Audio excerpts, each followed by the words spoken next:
भगवान बुद्ध देश देश में भ्रमण करते हुए धर्म, करुणा और सत्य का उपदेश दिया करते थे। उनके वचनों में ऐसा प्रभाव होता था कि जहाँ भी वे जाते वहाँ राजा, महाराजा, धनवान व्यक्ति, विद्वान और साधारण जन सभी उनके प्रवचन सुनने खींचे चले आते थे। ऐसे ही एक प्रतापी और समृद्ध राजा थे। वे प्रतिदिन भगवान बुद्ध के उपदेश सुनने आते, श्रद्धा से हाथ जोड़कर प्रणाम करते और उनके चरणों में नतमस्तक होते। परंतु राजा के मन में एक ठीस सी बनी रहती थी। वह देखता था कि भगवान बुद्ध कई लोगों के सिर पर करुणा से हाथ रखकर आशीर्वाद देते थे, लेकिन उसके सिर पर कभी हाथ नहीं रखते थे।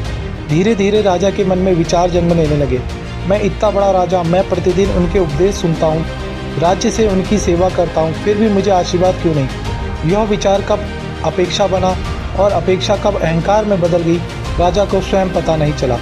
बाहरी श्रद्धा के पीछे भीतर ही भीतर उसका अहंकार पलने लगा। लेकिन भगवान बुद्ध सब समझ रहे थे। वे राजा के मन की अवस्था को भली भांति जान चुके थे। एक दिन भगवान बुद्ध भिक्षा के लिए नगर में निकले और सीधे उसी राजा के महल के द्वार पर पहुंचे। जैसे ही राजा ने भगवान बुद्ध को देखा, वह तुरंत सिंहासन से उतर पड़ा। आनंद और गर्व से भरकर बोला, प्रभु, आज तो मैं धन्य हो गया। आप स्वयं मेरे द्वार पर पधारे हैं। आज मैं स्वयं आपके लिए भोजन लेकर आऊँगा।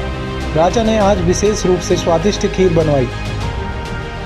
कुछ ही देर में वह खीर का पात्र लेकर श्रद्धा से भगवान बुद्ध के समीप आया।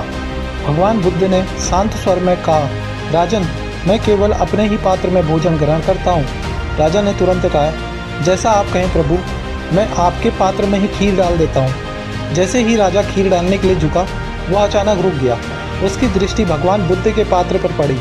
पात्र में धूल और मिट्टी जमी हुई थी। राजा बोला, प्रभु, यह पात्र तो गंदा है। यदि इसमें खीर डाल दी तो खीर अपवित्र हो जाएगी। कृपया पहले आप इसे साफ कर लेने दीजिए। तभी भगवान बुद्ध मंद मुस्कान के साथ बोले, राजन, आपको खीर खराब होने का भय है, इसलिए है क्योंकि पात्र शुद्ध नहीं है। ठीक वैसे ही राजन, मुझे आशीर्वाद देने से पहले यह देखना पड़ता है कि सामने वाला पात्र का मन शुद्ध है या नहीं। ये शब्द राजा के हृदय में बिजली की तरह गिरे। उसकी आंखें खुल गई। उसे अपने भीतर छुपा हुआ अहंकार स्पष्ट दिखाई देने लगा। राजा समझ गया कि दोष भगवान बुद्ध में नहीं, दोष स्वयं उसके मन में था, जो अपेक्षा, पद और अहंकार से मैला हो चुका था। उसी क्षण राजा भगवान बुद्ध के चरणों में गिर पड़ा। उसका अहंकार टूट गया, मन निर्मल हो गया, आंखों से पश्चाताप के आंसू बहने लगे।